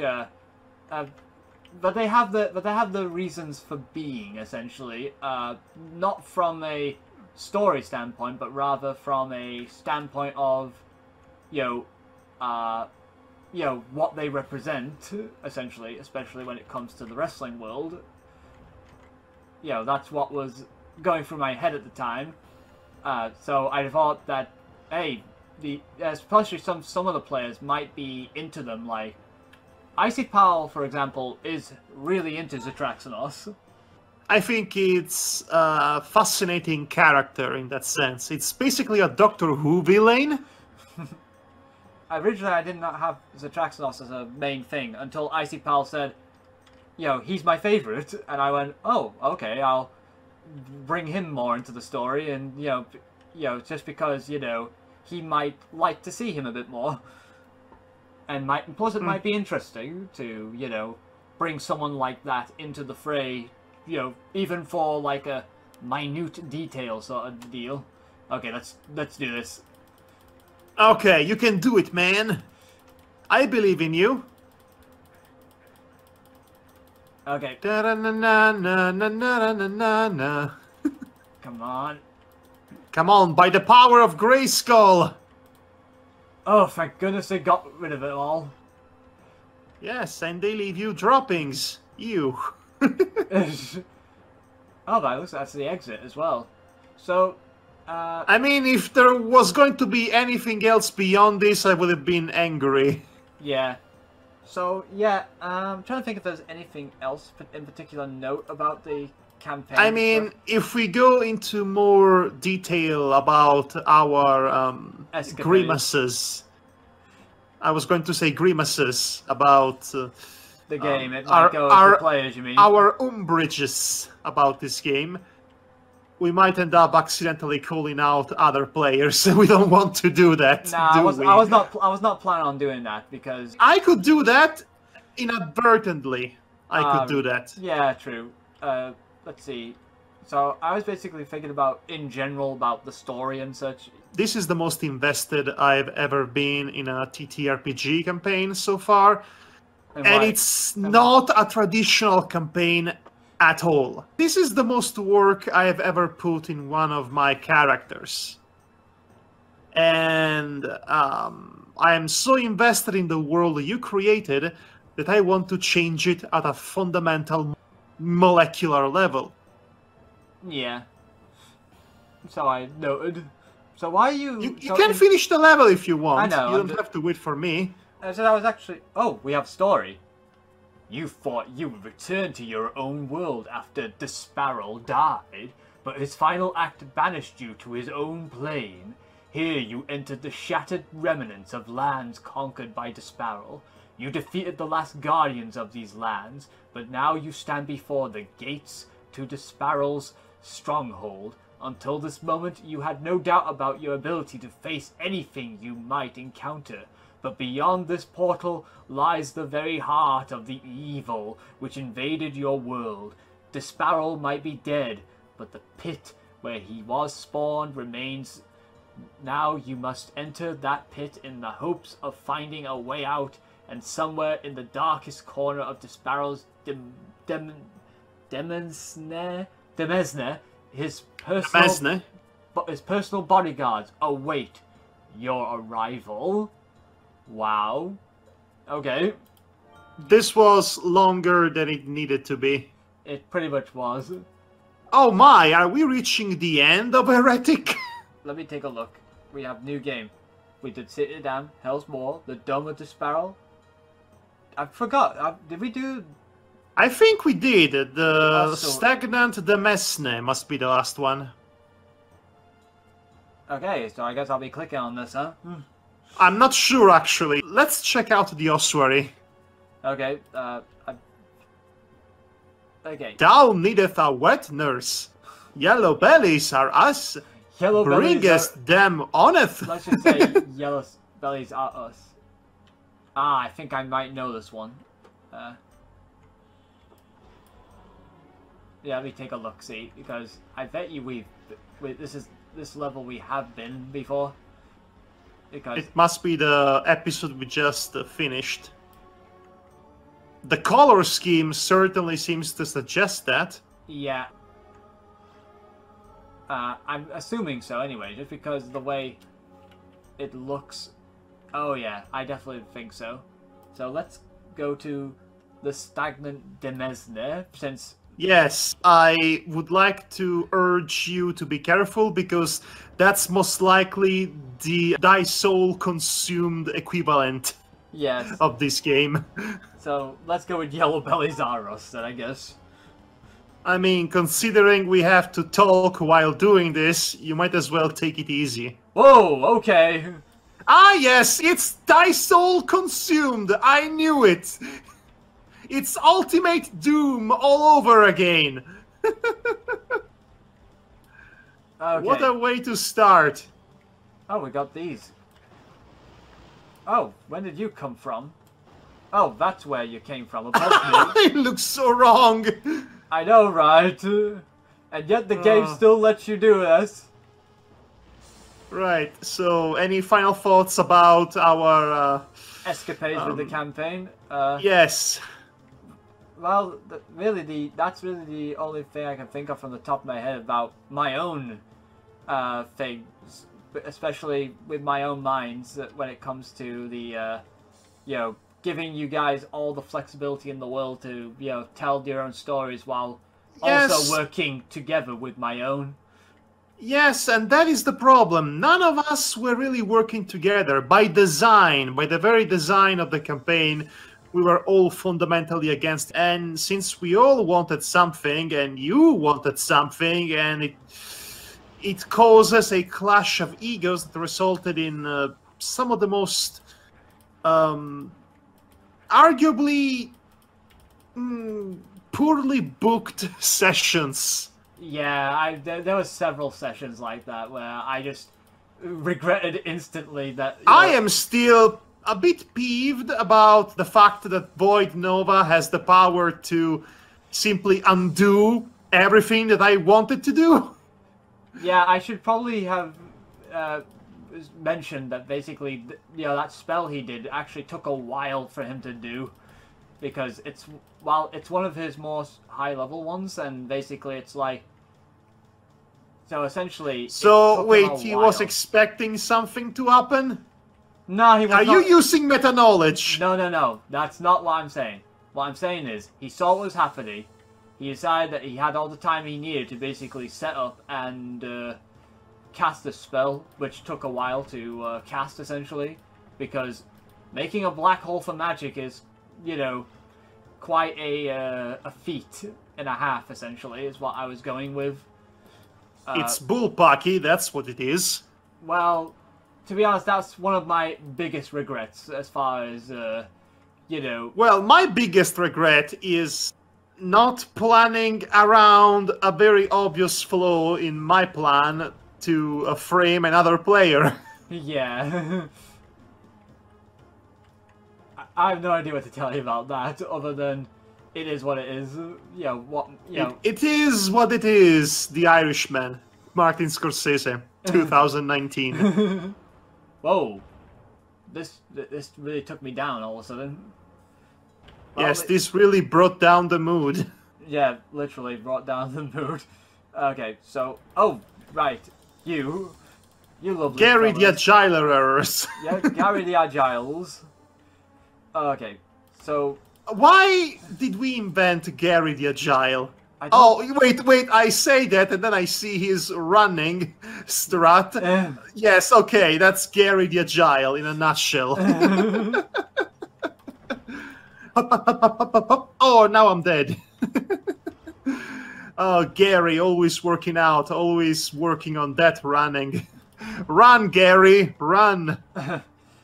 Speaking of working out, I actually have been trying to bulk up a bit. Yeah, I've been... yeah, I've been on the... For the past... Since January, I've been on the row machine, doing 100 reps a day. Good. I even have the Ring Fit on the Switch to basically... to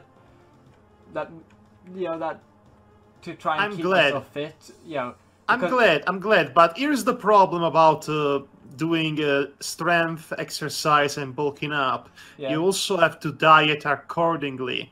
And I really hope you've been eating properly in that sense, because, like I said, the last time I saw you, your version of a meal was 2 chocolate cookies. That was a snack before my big dinner, essentially. Uh-huh. Because okay. Because the big dinner usually has like some veg. I mean, you call it a big dinner, but I, as an Italian, am offended by that. Again, you've not seen my dinners. Well, well, we have made dinner. Oh yeah, we have made dinner a couple of times. Yes, we invented a new dish. We called it the Westshire Carbonara. Well, I called it the Westshire Carbonara. Yeah, you did, because essentially we had to make do with certain things that we did not have on hand. Yes, I like the fact that your family knew I was coming, so they bought a Barilla brand pasta, which is the worst brand in existence. Really now? I did not realize. It's a brand that has lost all dignity and respect in my country, but it is also one of the most ironically distributed. I would not have known that. They do not use wheat or grain from the home country, first of all. At some point, there was also some sort of scandal about the actual quality of the ingredients. I don't remember that all that well, so I will just stop it. But regardless, we had Barilla pasta, and we also had cheddar cheese. It was actually Red Leicester cheese. Red Leicester, pardon me, Red Leicester cheese of local production. And so the proverbial idea lamp illuminated in my head, and I thought, why not make a special dish in the style of my home country using local ingredients? And so we did. I was the brain, and since it was your kitchen, you were the arms, the executioners, if you will. Sorry, I'm just still remembering your baffled face when essentially you asked where is the lid for the pot, and I said we don't have a lid for the pot, so we have to make do with something else. And yes. You asked, and then you asked, what is it then? And then suddenly get a dinner plate, and you're like, I guess. I mean, that was completely impractical. First of all, it was. Second of all, that's one way to ruin a dinner plate. Yeah. Well, we're still using that dinner plate. It's still fine. Okay, well, you should use a lid. Please, use a lid, for the love of God. Okay, so the Yorkshire Carbonara. I'm going to give all of you the scoop in case you're feeling peckish and you want to try a new thing using traditional recipes. Yeah. These are the ingredients for the Yorkshire Carbonara, and help me out if I forget anything. First of all, of course, you need pasta. Of your preferably choice. Spaghetti. Yep, spaghetti. That's a very nice. Spaghetti, everybody. Which somebody touch. Don't touch my spaghetti. Oh, that's an old one. Yeah, that's a very old one. Literally from 1939, I think, in fact. Anyway, so you need spaghetti, of course. Did you say spaghetti? Yes. I said spaghetti. Yeah. Then you will need red Leicester cheese. And for the record, we used that cheese because you did not have any other cheese. You did not have Parmigiano or Grana Padano or any of the cheese I would like. Yeah, sorry about that. But I mean, it's Yorkshire, so you make do with what you have. You take red Leicester and you grate it as if it were Parmigiano to sprinkle on the pasta once it's done. You cook the pasta, cooking with mad play. That's nice. It's raw! It's frozen! Anyway, You cook the pasta, of course. You follow the instruction of the box. What in the world are you doing? I accidentally was messing with the view of the game. Please continue playing while I narrate. Yeah, you do that. Right. So again, you cook the. Again, you bake. You bake the cooksta. I mean, you pasta the bakesta. You cook the pasta. Damn it. Butter. Yes, don't forget butter. You need butter. Yep. Actually, you need an egg. Yep, a single egg. You need specifically the red portion of the egg. You need the yolk, essentially. The yolk. You put it on the bowl in which the pasta will be put inside, and you butter it a little bit, of course. And you pour the pasta in there. You, of course, mix it up a little bit. Then you sprinkle the red Leicester, and you mix it up a little bit as well. And you have a very basic, very simple dish made with local ingredients, which is a lot lighter than the regular carbonara. Yeah, because I had carbonara sauce before. It's quite a heavy sauce, essentially. Okay, if you have to buy a ready-made sauce for the carbonara, it's not a real carbonara. Right. I'm sorry, but it's the truth. I know. And it's a lot heavier than that. Right. I can assure you that. I ate real carbonara in Bologna when I visited, when I could visit, that is. It's 3 meals into one, essentially. Okay. It's a first, a second, and a third in one dish. But it was still nice and lovely, though, that, when we had that. Honestly, that's a really good memory, and I cherish it. I love the idea that we bonded over cooking. Me bringing up my traditional values from Italy, and you helping me improvise with the local cuisine. Yeah. And we single-handedly redeemed the British culinary scene. Hooray! Well, we have Gordon Ramsay for that too. Okay, in fairness, you have a really good tradition when it comes to sweets, cake, and desserts. Yeah. But on the other hand, I've seen what you do to pizza, and I am disgusted. Oh no, I actually forgot to number it. It was cooking with mad play. There we go, cooking with mad play. It's just I need to have this torch, otherwise I'm not going to get anywhere in life. So let's actually get through here and find... So there you have it. If you happen to be British and you happen to have those ingredients across from where you are in the house right now, spaghetti, red Leicester, a single butter, egg.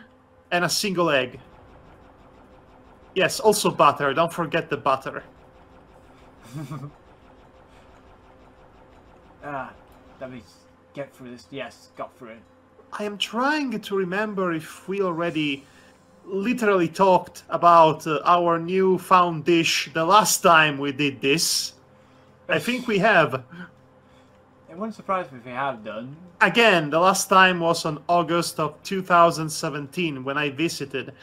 I would love to visit again as soon as it becomes possible to do so again. Yeah. Of course, it's going to be a bit of a pain in the backside because now I would actually have to make a passport because you're no longer in the UA. Yeah, the EU. Did I say... What did I say? The UA. To be honest, I thought you would... The United Artists? No. I mean, it could have been worse. You could have been calling us PU. Good old PU. Good old PU. Ah, look at those doper boys. I saw that reanimated a long while ago. It wasn't bad at all, but I like those collaborations where different artists join up to reanimate a single episode or short. Well, yes, it's a different way to experience something that you already know and love. In this case, the Dover Boys at Pimento University. A classic Chuck Jones cartoon. It's very fun. Okay, where do I go from here then? This is. You need the green key or symbol. Yes, the green key, but I'm trying to think how to get to it. Oh, hello there. Well, that's one way to discover it. I like how the blood splatters on the wall. That's a nice detail. I did not notice that until... Oh, hello there, pathway that wasn't here before. Ha ha ha ha! He seems like a very jovial guy. He does seem like a jovial guy. I must admit, Doom Guy never had an evil laughter, so that's new. Right, so it's time, finally, to talk about Animal Crossing. New Horizons, hooray! Yay! It's pretty much the same game, except with some nice quality of life changes. It's the same as it has ever been, but at the same time, it is also very different. In classic Animal Crossing games, you would have a town which would already have a museum, a shop, and really everything you need in order to sell or buy things. Or, you know, to have bugs, and skeletons, and more bugs and fish exposed at a local museum. You would have that already since the beginning. In New Horizons, you have to build all that from the ground up. Which... Yeah, because you're on a nice deserted island. Yes, about that. I'm not so sure this was deserted, because you can find furniture stuck in trees. So there is that. Also, I am not so sure about this whole expansionist enterprise that Tom Nook has gotten going on, in which I can actually go to other deserted islands and deplete all of their resources and leave them to rot, essentially, which is very colonialistic, I must say, and it really makes me feel a bit uncomfortable once I start reading in between the lines. But yes, you have to build everything from the ground up. And in that sense, it's great because you have a lot more decision making in this game than in other games of the series. In most Animal Crossing games, what you can actually do is very limited. In here, you have basically control over the very way the island will shape out to be aesthetically. And where do you build those edifices? And there is a crafting system which I don't particularly care for, but I have to use it because the one thing about this game that's objectively worse is that all of the tools, the working tools, break after a certain time you use them. It's very Breath of the Wild in that sense. I didn't like it in that game, and I most certainly don't like it here. In the previous games, once you get your tools, you have them for the rest of your life. In here, you have to periodically buy them or craft them anew, and there is also a flimsier version of those very tools that you have to craft into more powerful versions, only for them to break after a slightly longer period of time, which was, I'm not going to lie, very frustrating at first. Yeah. You really need to get into the mindset that you are definitely playing Animal Crossing, but a version of Animal Crossing that wants you to be much more involved with everything happening at any given point, which in theory it's great, but I just wish I would not have to reforge my instruments every so often. Because in crafting an instrument, a tool, I have to look for material first. And in order to look for material, I have to use an instrument. So it becomes a vicious cycle. I get a stone axe to cut down woods from the trees to make a more powerful stone axe to cut down even more woods from the trees. And all of a sudden, the busy work becomes even more busy. Then again, it's Animal Crossing, so that is the game. Not every game needs to be Minecraft, is what I'm trying to say. Right? Yeah, you're right on that one. This game is not very relaxing at all because you're constantly worrying about when is my item going to break, when am I going to have to make a new one, when am I going to go back to my storage and get a new one that I have previously crafted for just such an occasion. So it's the opposite of relaxing in that sense.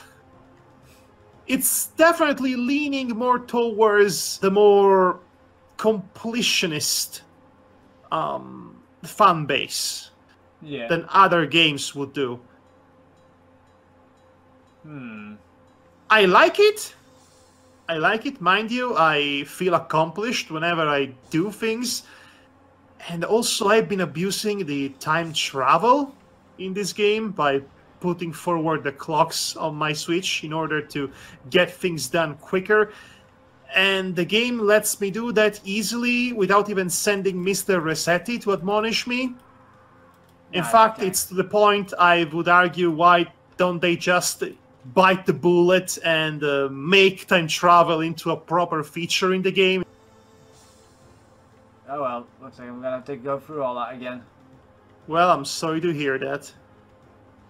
But on lighter news, there is something really nice about this game that wasn't as prominent in previous games, and it's simultaneously strong of an improvement, but understated in its execution. And what would that be? The character creation tool. Yeah. Apparently you can change the gender of your character at any point in time in the game. Huh. It does not change anything about how you look. You can be as girlish and boyish as you want with your aesthetic, regardless of gender. In fact, gender in the game is specifically addressed as a style. This is brilliant. Yeah. It is also, again, as I said, very subtle in its execution, but it is affirming the idea that gender is nothing but a social construct, and it doesn't get to define personhood. By presenting gender as nothing but a style, an option that you can change day in or day out, it is giving out a very strong and positive message towards the LGBTQ community, which, as you might have heard, very much gravitates around Animal Crossing a lot. Yeah. So that's really a nice little progressive element of Animal Crossing that tonally clashes abundantly with the more imperialistic nature of the gameplay and what it is that you actually do in the game. It's tonally all over the place once you read and analyze the subtext. Right. In a way, it's almost like an allegory of Japanese society, which is constantly divided between its oppressive past and traditionalism and the need to embrace the future as soon as possible. So we have a game that's both pro-LGBTQ+, and very much colonialist at the same time. Very much capitalistic in that sense as well. Yeah. Let me just get over The here. less I say about the Miles program, the better. That's just gamification of busy work in the most literal sense of the word. Let me think now, because I always liked when I played New Leaf, you know, the Animal Crossing series New Leaf, I should say, that's the one I also had before this one. I actually liked when I was, despite the fact I was playing as a male character, I was still able to wear female clothes, sort of thing. And yes, the game would acknowledge that despite the fact you're a man wearing female clothes, you know, the character, one of the Able sisters, who would comment on this, basically go like, "Oh, that's different, but you know, but so you," sort of thing.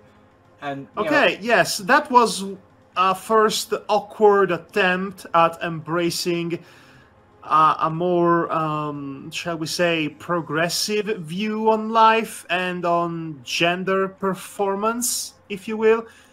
Animal Crossing New Horizons goes up and above to normalize all that, and now you can just dress not only however you want, but you can also change gender, because as we established, gender is a style, it's a performance, it's a social construct.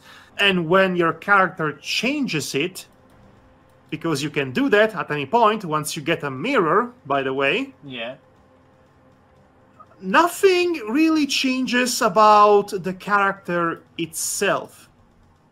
They are still who they are, and they still look the same.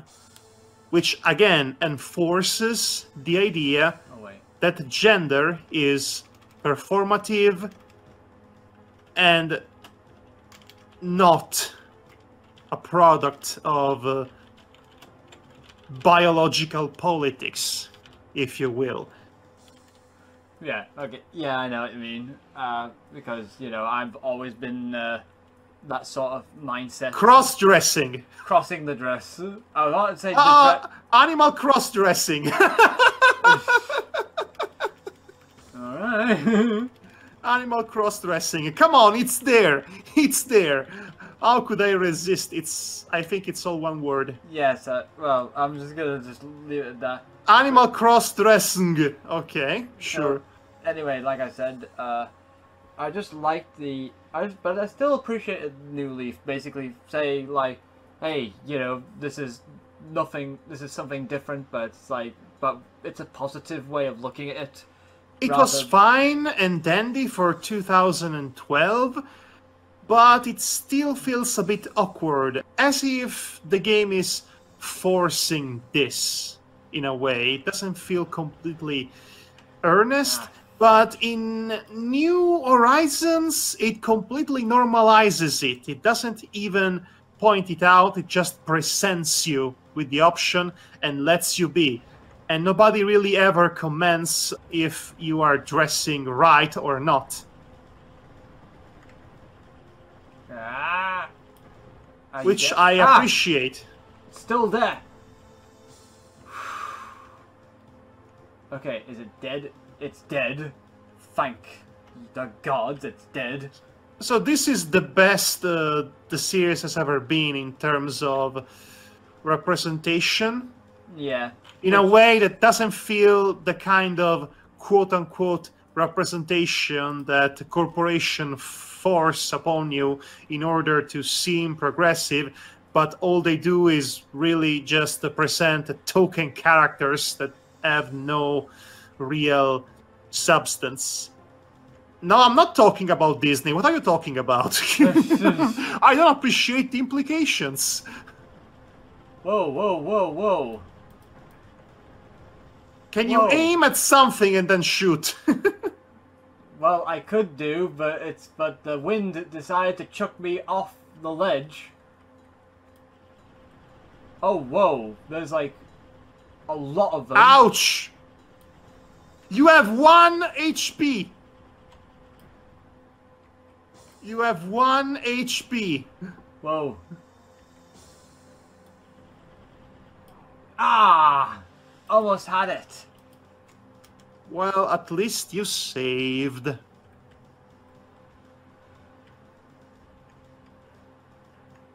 Okay, we're gonna have to do this the old-fashioned way. Wait, do we have the rocket launcher on us? Oh no, I don't think we do. Uh-oh. Oh no. Can you try a different approach or a different direction at all? I'm gonna have to just do it the way, with this way. Animal cross-dressing. Okay, let's do this. Are you even eating it? Ah, I should be.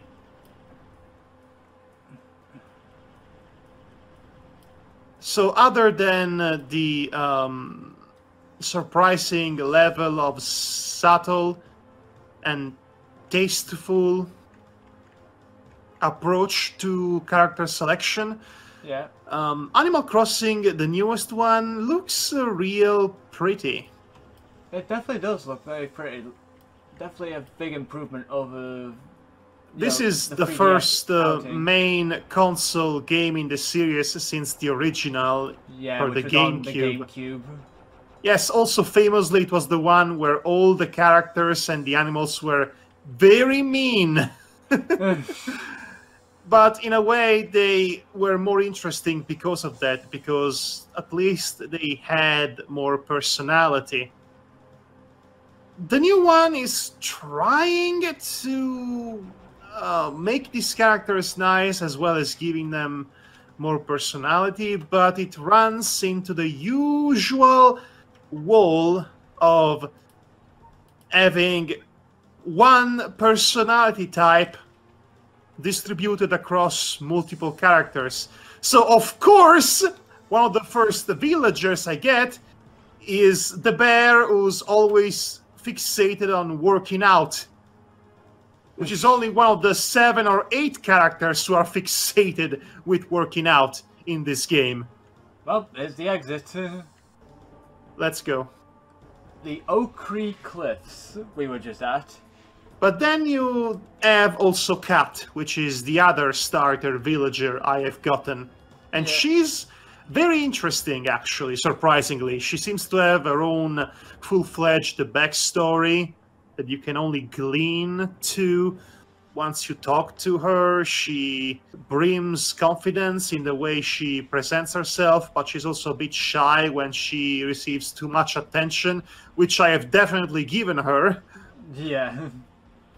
Yes. Also, she promised to cook for me, so that's also a point in her favor. Right. Okay. I know you cannot marry characters in Animal Crossing. This is not Stardew Valley or Harvest Moon. Which is a shame, to be honest. Which is a shame. No, the biggest shame is that you cannot play as one of them furries. No, you have to be a boring human all the time. I don't know why. They are all animals. Why can't you be an animal? I know, right? That'd be interesting, wouldn't it? If you could. This game is already furry trash as it is. Come on, just lean into it even more. Okay, so I've cleared the enemies. So I'm actually going. Oh wait, is there somebody down there that needs shooting? Is it just me, or is this game positively cluttered with items to collect? As in, an overabundance of them? It's positively cluttered, and I just realized there's like this huge thing, and when you look up... Oh my gosh, Devar! We are on Halo! Oh my gosh. No. I don't want to think Halo. The first Halo wasn't even that bad, actually. It only had the misfortune of kickstarting a whole trend with first-person shooters that would last way longer than it needed to. In fact, the first Halo of the time was a culmination of what was already accomplished with the genre up until to that point. we didn't just have Dooms and Duke Nukems, we also had No One Lives Forevers, for example. Oh, okay. So, I'm gonna wrap up for the night in a moment. So, I say, you know, we probably finish this conversation. Yeah, I've saved. Good. So Animal Cross Resonances. Yes, Animal Cross dressing. Anyway, so let me think now what we were talking about just a moment ago. Animal Crossing. Halo. Oh yeah, and Halo. To be honest, Halo to me was... I've played Halo a little bit in the kiosk. You know... In the kiosk? Yeah, there was like, I don't know what you call that thing. It's basically, they set up this little stall where the console's all ready for you to, you know, try the game out. You know, whatever they decide to put in the console. One time they put Soul Calibur 2 in, you know, but on one occasion they put in Halo, and I thought I'd give it a try, and I found it very boring. Okay, well, in fairness, Halo was the first major console shooter. A shooter that was developed specifically to work on a console.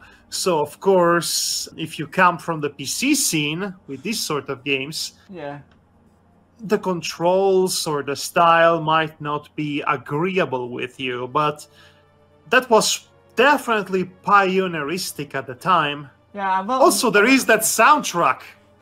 I'm not going to take anything away from that aspect, but it's just to me, it just never connected with me on an emotional or a, you know, like, stylistic level that I enjoy, if you know what I mean, or even narratively storyline. It just seems like it's very boring sci-fi to me.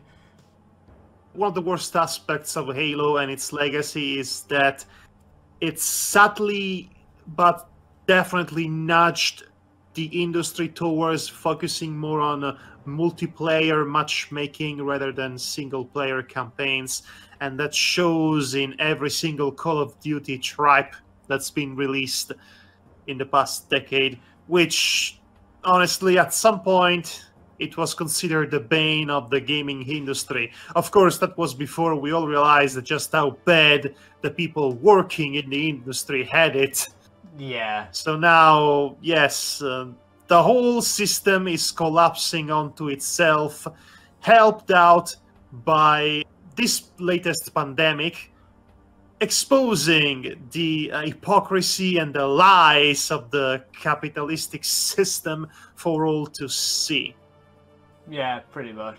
Something like 1983 will never most likely happen again, but at some point, things will have to give the same way things had to give for Hollywood in the tail end of the 1960s.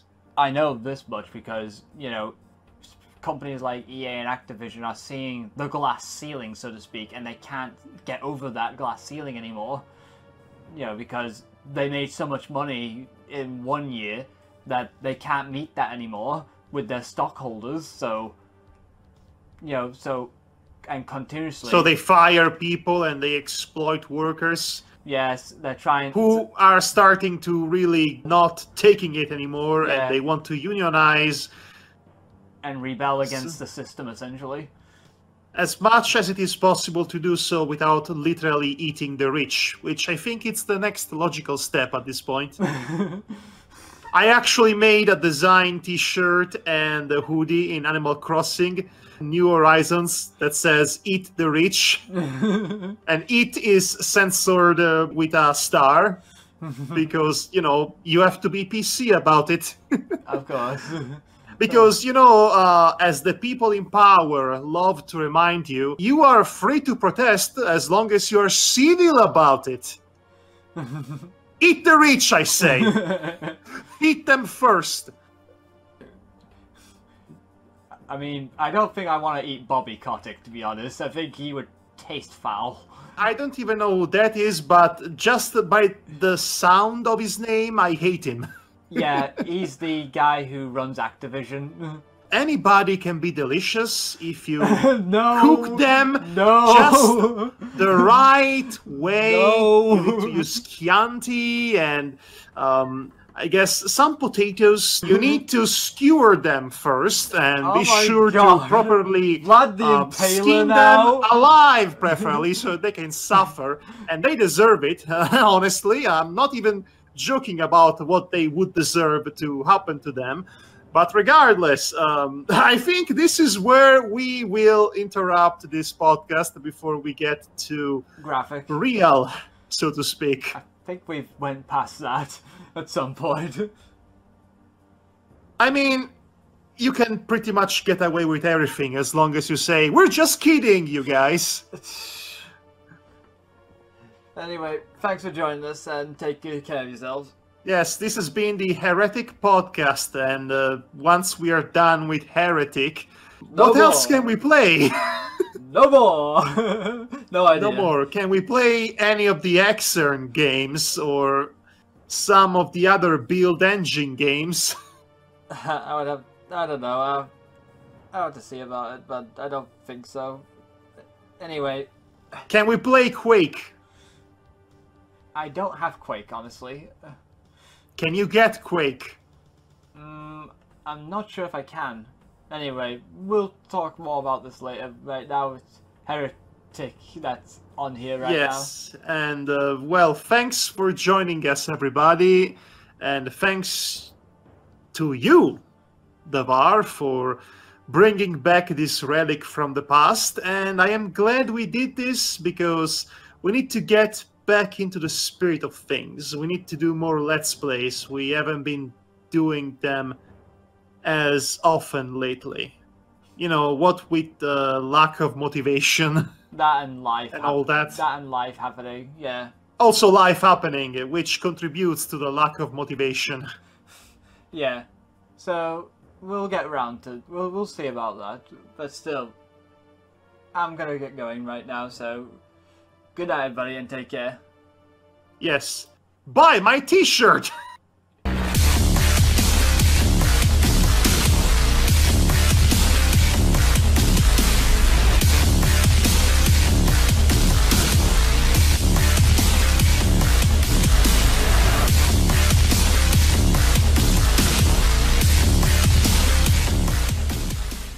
Eat the rich, huh? That's rich.